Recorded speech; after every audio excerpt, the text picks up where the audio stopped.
Jeśli istnieją byty różniące się od nas, czy potrafimy się z nimi skutecznie porozumieć? Zrozumieć sygnały kierowane do nas? Przekazy z jaźni, transpersonalnej przestrzeni pola informacji docierają do nas nieustannie. Lecz w większości przypadków nie zauważamy ich lub nie potrafimy ich zinterpretować. Porozumiewamy się za pomocą pisma i języka mówionego, ale przekazy mogą być wysyłane do nas także w postaci obrazów, liczb, kształtów, dźwięków i wielu innych symbolicznych treści. Język nieświadomości, język ducha to język nasyconych znaczeniem, a jednocześnie wieloznacznych symboli, których interpretacja nie jest zadaniem łatwym. Czy możemy nauczyć się je odszyfrowywać? Informacja pochodząca z jaźni, inspirowana źródłem wszystkiego, co jest, może się manifestować na wielu różnych płaszczyznach. Taką manifestacją mogą być nie tylko dzieła literackie, muzyczne, filmowe czy malarskie. Mogą nią być także kręgi zbożowe, które można potraktować jak współczesne mandale lub odpowiedniki kamiennych kręgów.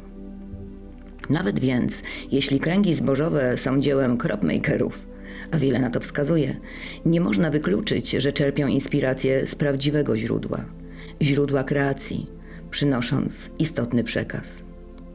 Dokładnie tak, jak to się dzieje w przypadku niektórych wizjonerskich dzieł z gatunku science fiction, prekognicyjnych snów itd.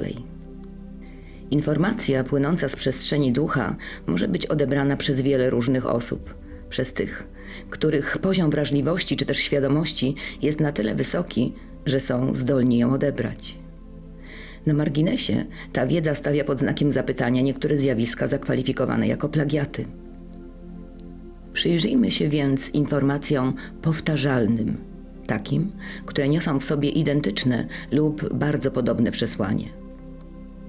Powiązania, podobieństwa prawie nigdy nie są oczywiste, a metaforyczno-symboliczna manifestacja przekazów nie jest łatwa do interpretacji. Trzeba więc pewnej otwartości, wnikliwości i przyjęcia szerokiej perspektywy dla odkrycia analogii różnych przejawów tej samej informacji. We wtorek 21 sierpnia 2001 roku w pobliżu radioteleskopu Chilbolton w Hampshire w Wielkiej Brytanii odkryto dwie nowe formacje zbożowe. Obie składały się z dużej ilości małych pikseli, które tworzyły kształty możliwe do rozpoznania dopiero ze znacznej odległości, a raczej wysokości. Obie formacje znajdowały się na tym samym polu i były oddalone od siebie o około 200 metrów. Jedna z formacji przedstawiała ludzką twarz, druga odnosiła się do transmisji radiowej wysłanej w 1974 roku przez SETI z radioteleskopu Arecibo. Jedna z interpretacji ludzkiej twarzy, dokonana przez badacza i pisarza Wayne'a Herschela, porównuje uwidoczniony w zbożowej formacji wizerunek do egipskiego sfinksa lub inkaskiego Viracoczy. Pojawiły się także analizy podkreślające podobieństwo zbożowego wizerunku do tworu geologicznego odkrytego przez sondę Viking na obszarze marsjańskiego regionu Cydonia Planitia, tzw. marsjańskiej twarzy. Druga formacja wyraźnie nawiązywała do wysłanej w 1974 roku przez SETI zakodowanej wiadomości radiowej zawierającej podstawowe informacje o ludzkości i Ziemi. Wysłanie międzygwiezdnej wiadomości miało być w zamierzeniu raczej demonstracją ludzkich osiągnięć technologicznych, aniżeli autentyczną próbą nawiązania kontaktu z istotami pozaziemskimi. Sygnał został skierowany w stronę gromady kulistej gwiazd M13, ponieważ gromada jest dużym i stosunkowo bliskim zbiorem gwiazd, które były dostępne na niebie w tym czasie i miejscu. M13 składa się z około 300 000 gwiazd znajdujących się w gwiazdozbiorze Herkulesa i jest oddalona o około 25 000 lat świetlnych. Nikt więc nie oczekiwał szybkiej odpowiedzi. Wiadomość podróżuje w przybliżeniu z prędkością światła. Dotarcie do celu zajęłoby więc co najmniej 25 000 lat. Jądro M13 nie byłoby już wówczas dokładnie w tym samym miejscu, jednak ruch właściwy M13 jest mały, wiadomość dotarłaby więc w pobliże środka gromady. Treść wiadomości Arecibo została zaprojektowana przez Franka Drake'a, astronoma i astrofizyka zaangażowanego w poszukiwanie pozaziemskiej inteligencji, we współpracy m.in. z Carlem Edwardem Saganem, astronomem, kosmologiem, astrofizykiem, astrobiologiem, popularyzatorem nauki i komunikacji naukowej w dziedzinie astronomii i innych nauk ścisłych. Carl Sagan był pomysłodawcą sprawdzenia możliwości istnienia życia na powierzchni Marsa przy pomocy eksperymentów misji Viking i wysłania w przestrzeń kosmiczną na pokładzie sondy Pionier 10 plakietki informującej pozaziemskie cywilizacje o naszym istnieniu na Ziemi.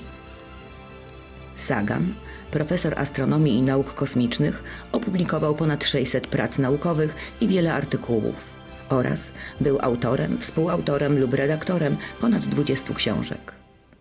Był także narratorem i współautorem scenariusza do wielokrotnie nagradzanego, niezwykle popularnego serialu telewizyjnego z 1980 roku Kosmos – Osobista podróż. Serial obejrzało co najmniej 500 milionów ludzi w 60 różnych krajach. Napisał także powieść science fiction Kontakt, na podstawie której powstał w roku 1997 film o tym samym tytule.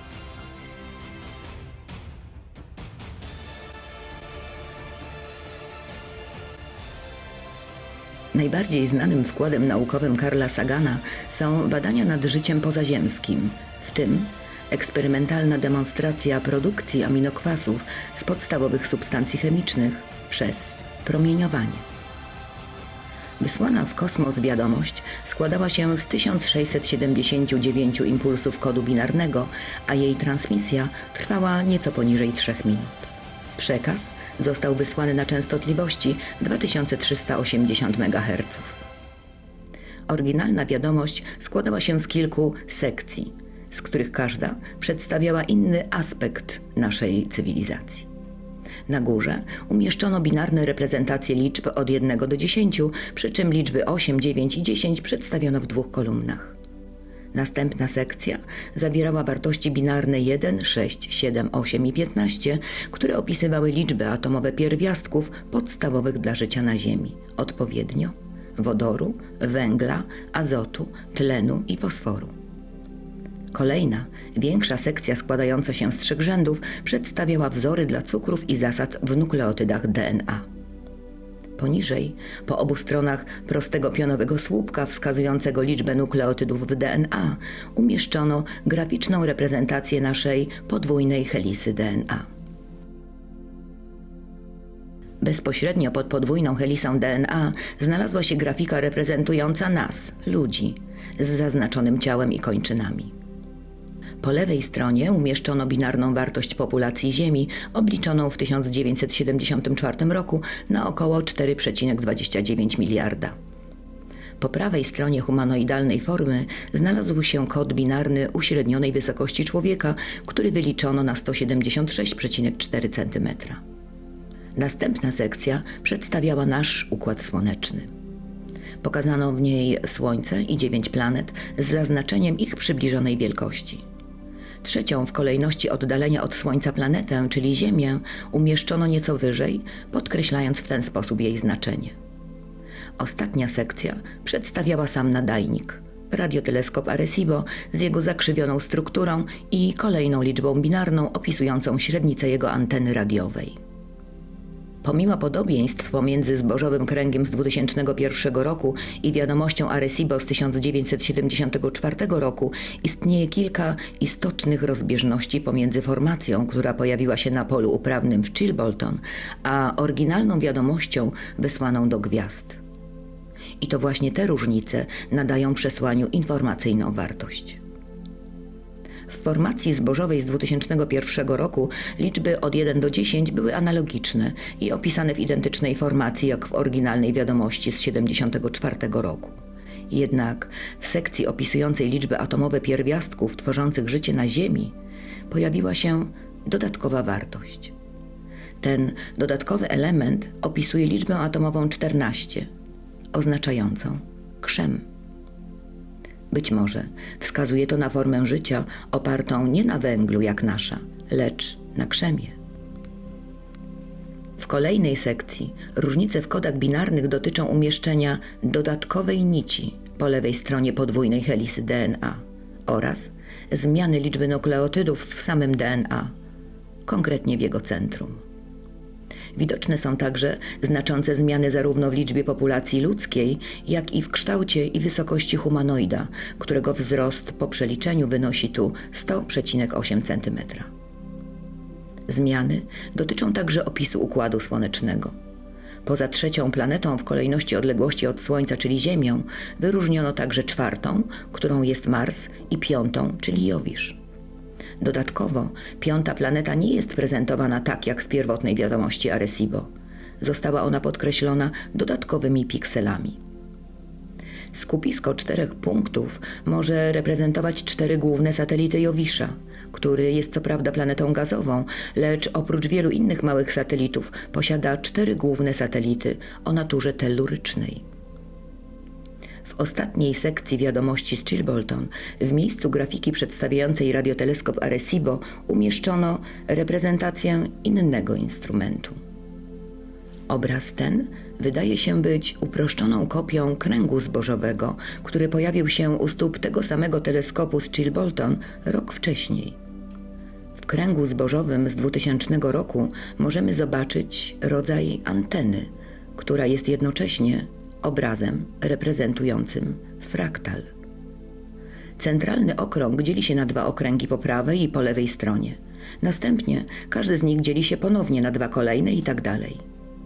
Obraz przypomina model wiązki elektromagnetycznej, która dzieli się stopniowo w sposób charakterystyczny i rozprasza się w przestrzeni aż do nieskończoności. Według niektórych badaczy obraz ludzkiej twarzy w formacji zbożowej zawierającej także odpowiedź na wiadomość z Arecibo może wskazywać na to, że przesłanie jest skierowane do wszystkich ludzi na Ziemi. Równie interesujące, warte odszyfrowania informacje znajdziemy także w kręgu zbożowym, który pojawił się 15 sierpnia 2002 roku na polu pszenicy w pobliżu miejsca w Wielkiej Brytanii zwanym Crabwood. Nazwa ta, być może zupełnie przypadkowo, nawiązuje do tajemniczej mgławicy kraba, o której mówiłam ostatnio. Imponująca, długa na setki stóp formacja w Crabwood została wykonana niezwykle precyzyjnie. Technika, której użyto do stworzenia obrazu, w tym poziome linie zboża o różnych wysokościach, nie powtórzyły się w żadnym innym kręgu zbożowym odkrytym do tej pory. Formacja w Crabwood reprezentuje humanoidalną postać o rysach twarzy i budowie ciała, które nie są typowe dla człowieka. Natomiast bardzo przypominają istotę pozaziemską, powszechnie zwaną szarakiem. Postać trzyma dysk przypominający CD lub DVD, a nad jej prawym ramieniem uwidoczniono 3 punkty, których ustawienie przypomina pas Oriona. Znany brytyjski badacz kręgów zbożowych Paul Vigay odkrył, że dysk reprezentuje wiadomość w języku angielskim zakodowaną przy użyciu kodu binarnego ASCII.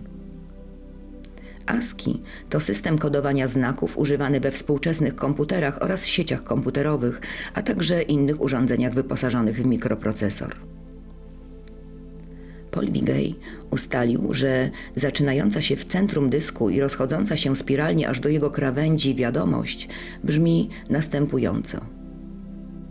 Strzeżcie się przynoszących fałszywe dary i ich złamanych obietnic. Dużo bólu, ale jeszcze czas.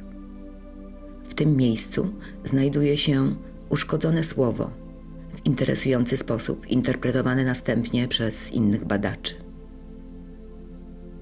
Tam istnieje dobro. Sprzeciwiamy się oszustwu. Zamknięcie przewodu.